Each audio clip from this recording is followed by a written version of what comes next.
All right, let's get right into it. Today, we're tackling a question that seems pretty simple on the surface, but it might just be the most important one you ever really ask. Do you truly know the person you spend every single moment of your life with?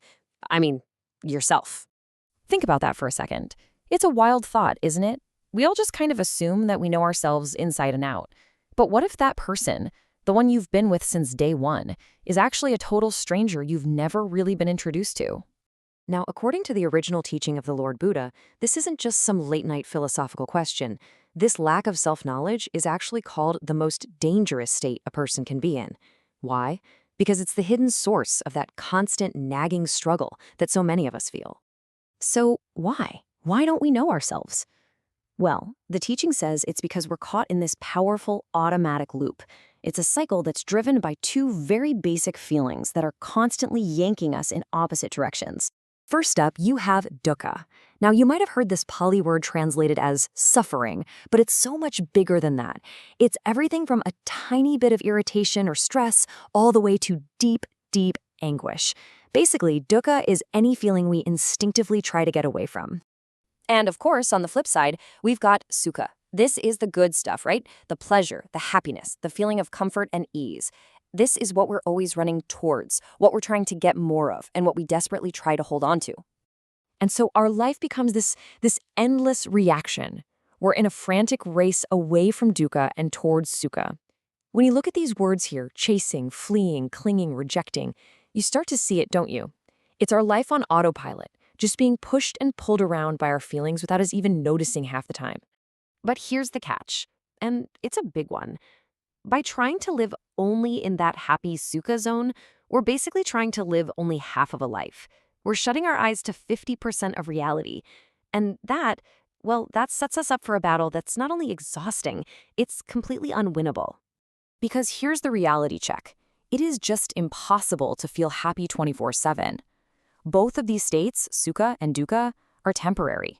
They aren't solid, permanent things we own. They show up, they hang around for a bit, and then they leave, just like clouds drifting through the sky.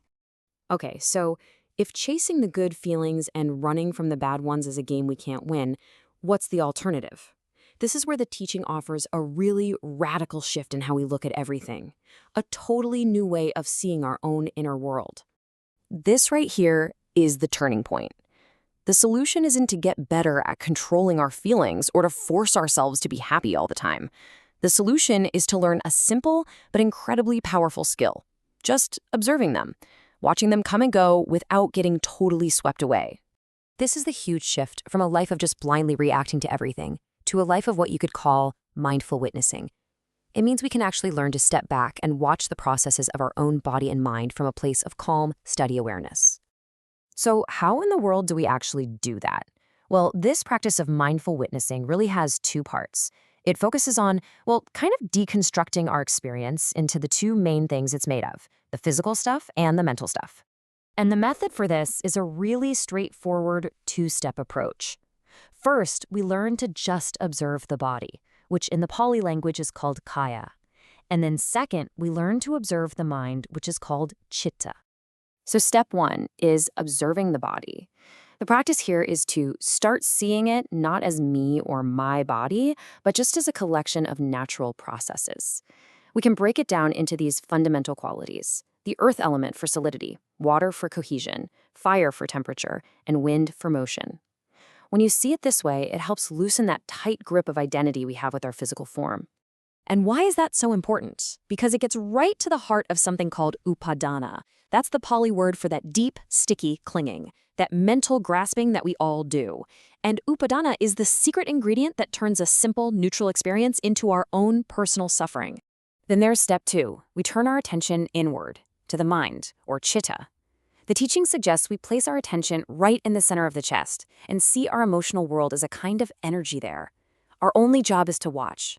Just watch as feelings and thoughts show up, change, and eventually fade away, all by themselves, without us trying to interfere or judge them. And this is where the magic happens. With practice, a difficult sensation like pain can still show up, but it's just a sensation. When there's no sufferer inside to grab onto it and say, "This is mine," it can't become my suffering. It's just an event in the body, not a personal crisis. It sounds so simple, doesn't it? Just observing your own body and mind. But this simple, direct act is actually incredibly profound. It is the path to genuine self knowledge and freedom from that whole cycle of suffering we talked about at the beginning. And check this out. This is where it all clicks into place. This personal act of watching maps perfectly onto the core teaching of the Lord Buddha.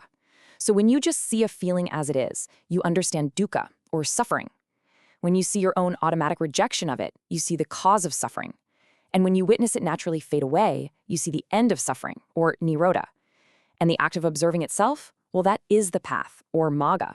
This whole practice of balanced, non-reactive observation has a name.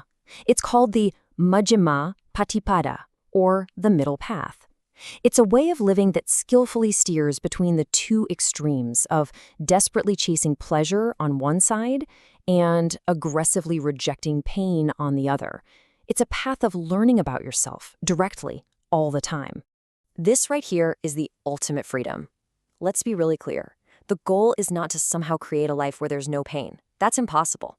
The goal is to be free from suffering from the pain. It's the ability to experience the full range of life, the pleasure and the pain, without being a prisoner to your reactions. And that brings us all the way back to the beginning. Real self-knowledge isn't about reading books or having some big intellectual theory about yourself. It's this deep, direct, intimate understanding of what's happening in your own experience as it's happening, from one moment to the next. So we'll just leave you with this question to take with you. What do you think you'll discover about that person you spend every single moment with if you just give yourself the space to stop running and finally just start watching?